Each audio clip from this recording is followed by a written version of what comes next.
ខ្ញុំនៅចាំបានថាមានថ្ងៃមួយក្រោយពីបានវិស្សមការខ្ញុំក៏បានសុំម៉ាក់ទៅគេងលេងជាមួយនឹងលោកតាលោកយាយរបស់ខ្ញុំរាត្រីនោះខ្ញុំគេងលក់ស្រួលខ្លាំងណាស់ដោយបានគេងក្បែរមាត់បង្អួចខ្យល់បក់ត្រសៀកក្លិនផ្កាក្រអូបឈ្ងុយឈ្ងប់ខ្ញុំគេងលក់យ៉ាងមានសេចក្តីសុខ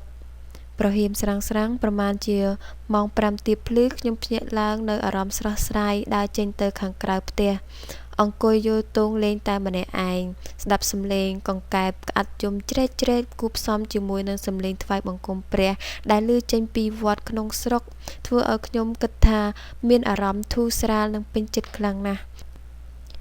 រីឯទេសភាពក៏កាន់តែគួរឲ្យចាប់ចិត្តសន្សាមធ្លាក់ផ្ដល់នូវសំណើមដល់បុប្ផាទាំងឡាយឲ្យរីកស្គុះស្គាយប្រលិតរំចង់ផ្កាឈូកនាំគ្នាបង្អួតសម្រស់យ៉ាងស្រស់ត្រកាលហាក់ដូចជានាងកញ្ញា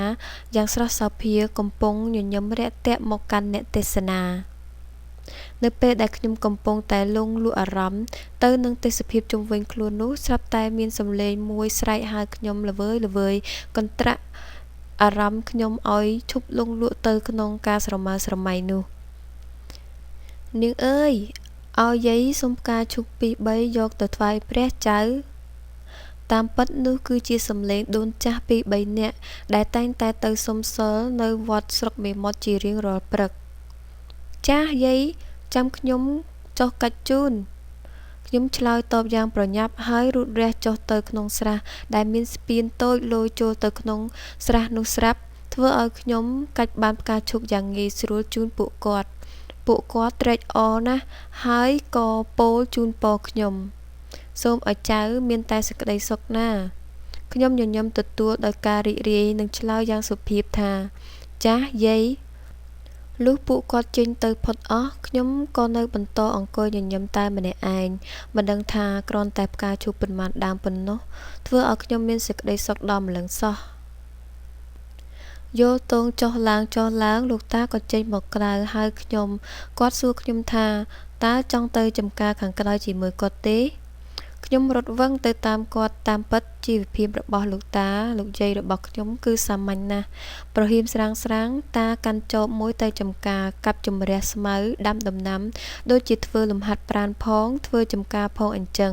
ដំណាំរបស់គាត់មិនខ្វះអ្វីទេដើមឈើហូបផ្លែមានសពគ្រប់ដូចជាចេកស្វាយដូងសាវម៉ាវត្របែកទៀបមង្ឃុតអំពិលទឹកដោះគោគ្រប់មុខគ្រប់យ៉ាងរៀបរាប់មិនអស់ទេពីព្រោះលោកតាគឺជាមនុស្សឧស្សាហ៍រពឹសដៃដូចនេះដំណាំក៏មានមិនខ្វះដែរនៅព្រឹកនោះខ្ញុំដើរតាមគាត់បណ្ដើរមើលគាត់បណ្ដើរគាត់ខំកាប់គាស់ដីដាក់ជីជ្រុំជីដាក់របងកុំឲ្យជ្រូកចូលមកឈ្មោះដំណាំគាត់បន្ទាប់មកគាត់បាននាំខ្ញុំទៅដើរមើលតាមព្រំដីក្រែងមានដូងជ្រុះនិងអារើសយកមកទុកយើងរើសដូងបាន2ផ្លែជាធម្មតាប្រសិនជាមានភ្លៀងធ្លាក់នឹងអាចរើសបានច្រើនជាងនេះឆ្ងាយណាស់តារបស់ខ្ញុំគាត់ពូកែណាស់ដូងដែលរើសបានគាត់យកទៅទុកនៅក្រោមគ្រែសិនមិនទាន់លក់ទេគាត់ចាំរហូតដល់ដូងឡើងថ្លៃទើបបញ្ចេញមកលក់មិនអញ្ចឹងទេគឺទុកសម្រាប់កូនចៅនរណាត្រូវការយកទៅស្លស្លុកអីនៅខាងក្រោមផ្ទះនោះក៏មានសម្បុកមាន់មួយទ្រុងធំមានមាន់ប្រមាណជា5ពងកូនជាបន្តបន្ទាប់មិនដាច់ទេចំណែកឯលោកយាយគឺពូកែធ្វើម្ហូបព្រឹបឡើងរៀបចំសណ្ដាប់ធ្នាប់ក្នុងផ្ទះរួចឆុងមីនិងកាហ្វេមួយកែវជូនតារួចរាល់ហើយក៏ប្រញាប់ទៅផ្សារទិញម្ហូបយកមកធ្វើដណ្ដាំបាយថ្ងៃត្រង់ជួបជុំគ្នាទទួលទានរួចក៏នាំចៅគេងឬក៏ធ្វើនេះធ្វើនោះឯតាគាត់ចូលចិត្តធ្វើរថយន្តឲ្យញាតិមិត្តដែលនៅជិតខាងគាត់នោះដែលគាត់មានចិត្តល្អពេលខ្លះគាត់ជួយធ្វើឲ្យគេដោយមិនគិតកម្រៃអ្វីឡើយពួកគេក៏គ្មានគំនិតកេងប្រវ័ញ្ចញើសឈាមលោកតាដែរពួកគេតែងតែគោរពស្រឡាញ់គាត់ខ្លះមាននេះមាននោះបន្តិចបន្តួចក៏យកមកជូនគាត់ដែរល្ងាចឡើងកាលណាគាត់ក៏ទៅមើលចំការខាងក្រៅរបស់គាត់ម្ដងទៀតដូចសពដង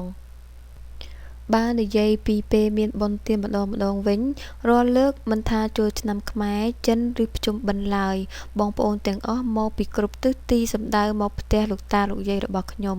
ញាតិមិត្តជួបជុំគ្នាមានចាស់មានក្មេងយ៉ាងសប្បាយត្រហឹងអើងកងសំឡេងសើចក្អាកក្អាយលាន់ឮអ៊ូអរលាយឡំនឹងការធ្វើម្ហូបដ៏ច្រើនសន្ធឹកសន្ធាប់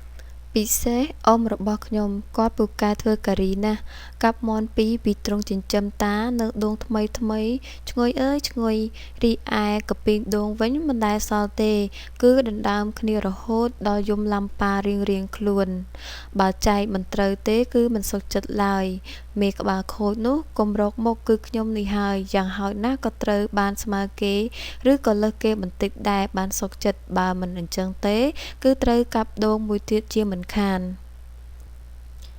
អតីតកាលបានរំលងបន្សល់នៅតែអនុស្សាវរីយ៍ជាប់នៅក្នុងក្រអៅបេះដូងក្នុងឆ្នាំ1995គ្រួសារមួយដែលពោរពេញទៅដោយសេចក្តីស្រឡាញ់និងសាមគ្គីចេះអនុគ្រោះគ្នាក៏បានផ្លាស់ប្ដូរបន្តិចម្ដងដោយសារតែម្នាក់ត្រូវការស្វែងរកតម្រូវការរៀងៗខ្លួនបងប្អូនខ្ញុំចាប់ផ្ដើមចាកចេញពីស្រុកកំណើតម្ដងមួយគ្រួសាររហូតស្ទើរតែអស់ពីភូមិលោកតាលោកយាយរបស់ខ្ញុំក៏តម្រូវឲ្យមករស់នៅក្នុងទីក្រុងភ្នំពេញដែរពីព្រោះអ៊ីចង់ឲ្យពួកគាត់មកមើលការខុសត្រូវទ្រព្យសម្បត្តិរបស់គាត់ផ្ទះនោះក៏បានផ្ទេរទៅឲ្យអ៊ីពៅរបស់ខ្ញុំដែលមានគ្រួសារប្រកបមុខរបរជាជាងជួសជុលរថយន្តដែរប៉ុន្តែដោយហេតុគាត់ត្រូវការដីធំសម្រាប់ដាក់រថយន្តប្រភេទធំជាហេតុតម្រូវឲ្យគាត់ត្រូវលុបស្រះឈូកដ៏គួរឲ្យគយគន់នោះចោលធ្វើឲ្យបាត់នៅសោភ័ណភាពមួយភាគធំរបស់ផ្ទះនោះកន្លងមកមិនយូរប៉ុន្មានមានការអភិវឌ្ឍផ្លូវមួយនៅលើផ្លូវជាតិលេខ7រហូតដល់ស្រុកមេមត់គេត្រូវការពង្រីកផ្លូវដោយការខ្វះខាតការយល់ដឹងនៅផ្នែកភូមិសាស្ត្រនៅទីនោះគេបានធ្វើផ្លូវលុបបាត់នៅប្រព័ន្ធទឹកដូចជាអូរនៅស្ពានឈើនិងអូរតូចៗមួយចំនួនដែលធ្លាប់តែហូរកាត់ពីស្រែខាងលិចទៅខាងកើតធ្វើឲ្យទឹកច្រាលហូរទៅណាមិនរួចលិចលង់ផ្ទះអ្នកស្រុកខាងលិចស្លាប់ដំណាំមួយចំនួនធំក៏ដូចជាផ្ទះរបស់លោកតាលោកយាយខ្ញុំផងដែរលុះឃើញទឹកលិចលង់យ៉ាងនេះចៅវាយស្រុកអសមត្ថភាពម្នាក់មិនគិតប្រមូលលុយគ្នាធ្វើប្រឡាយឬអូរឡើងវិញឡើយគិតតែទៅទិញដីយកមកចាក់ដាក់ផ្ទះរៀងខ្លួនធ្វើយ៉ាងណាឲ្យតែបានខ្ពស់ជាងគេទៅជាការស្រេចតែវាមិនប្រសើរឡើយពេលឃើញម្នាក់ធ្វើម្នាក់ទៀតក៏ធ្វើដូចគ្នា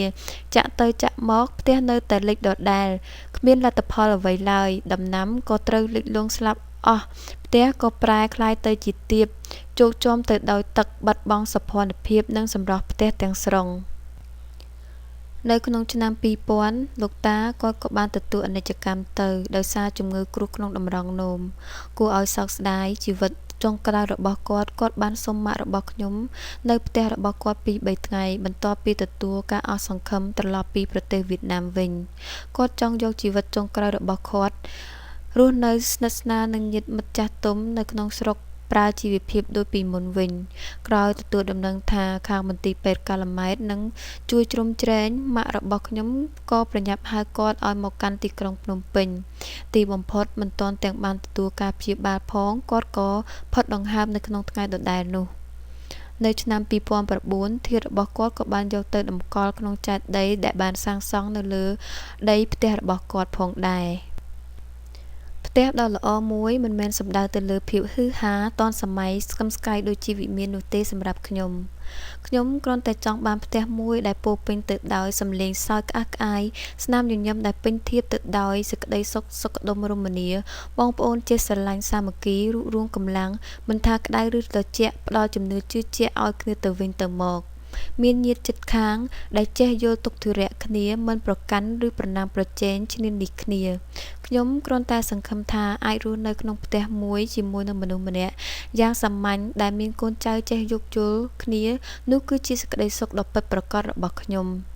ពន្លឺភ្លើងនៃសុភមង្គលគឺសំខាន់ណាស់សម្រាប់ផ្ទះនីមួយៗដូច្នេះហើយសូមបងប្អូនទាំងអស់រក្សាពន្លឺភ្លើងសុភមង្គលកុំឲ្យមានការប្រេះឆាឲ្យសោះ